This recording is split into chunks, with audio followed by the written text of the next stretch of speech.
Avengers end game के बाद बहुत सारे नए सुपर हीरो एमसीयू में प्रवेश कर रहे हैं। तो आज हम देखेंगे वर्तमान एमसीयू में शीर्ष 5 सबसे शक्तिशाली सुपर हीरो कौन से हैं।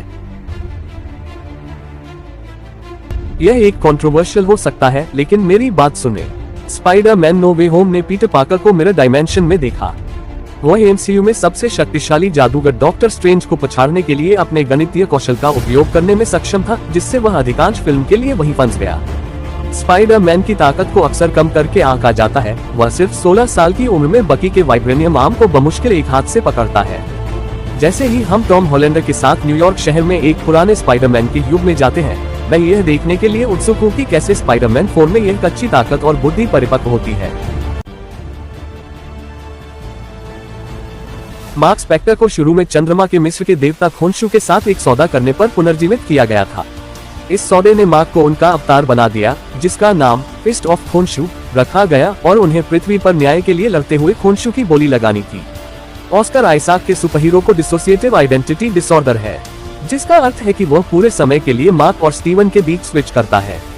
हालांकि ऐसा प्रतीत होता है कि मार्क को 2 से अधिक व्यक्तित्वों से निपटना है, क्योंकि शो के समापन में पोस्ट क्रेडिट सीन ने तीसरे के अस्तित्व का खुलासा किया, और उसका नाम जैक लॉकली है। आगे बढ़ने से पहले इस वीडियो को लाइक करें और हमारे चैनल T17 को सब्सक्राइब करें। डॉक्टर स्ट्रेंज रहस्यवादी कलाओं के उस्ताद हैं और वह एमसीयू में सबसे शक्तिशाली जादूगर हैं, जो केवल तकनीकी के कारण सॉर्सरर सुप्रीम की स्थिति से हार गए हैं।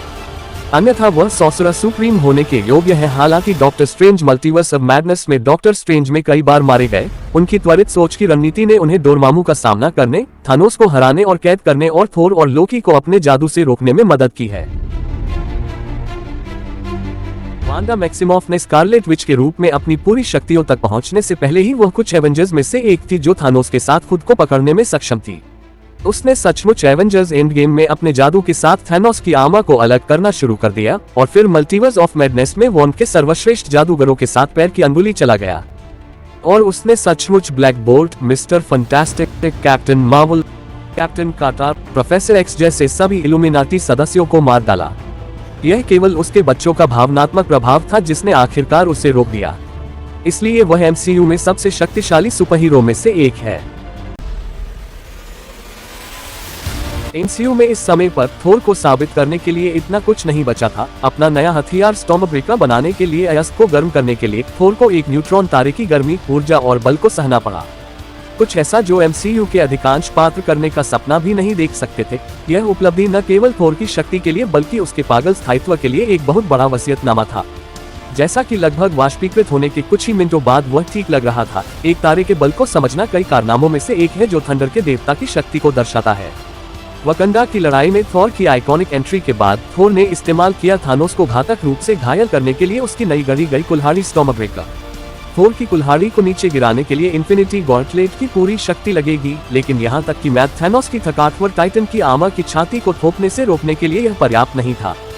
थोर की वास्तविक शक्ति का आकलन करना हमेशा कठिन रहा है। यहाँ थंडर का देवता ब्रह्मांड में सबसे मजबूत सुपरहीरो में से एक साबित हुआ, क्योंकि सभी 6 इन्फिनिटी स्टोन्स का उपयोग भी थोर को रोक नहीं सका, और शायद इसीलिए एमसीयू में थोर सबसे मजबूत और प्रशंसक पसंदीदा सुपरहीरो है। कमेंट सेक्शन में कमेंट करें कि आपका पसंदीदा सुपरहीरो कौन है। मैं जानता हूं कि आप में से ज्यादातर लोग थोर, स्पाइडरमैन, आयरन मैन और कैप्टन अमेरिका पर कमेंट करेंगे। आइए देखते हैं आप लोगों के बीच किस सुपरहीरो के सबसे ज्यादा फैन हैं। मिलते हैं अगले वीडियो में, तब तक मेरे चैनल T17 को सब्सक्राइब करें।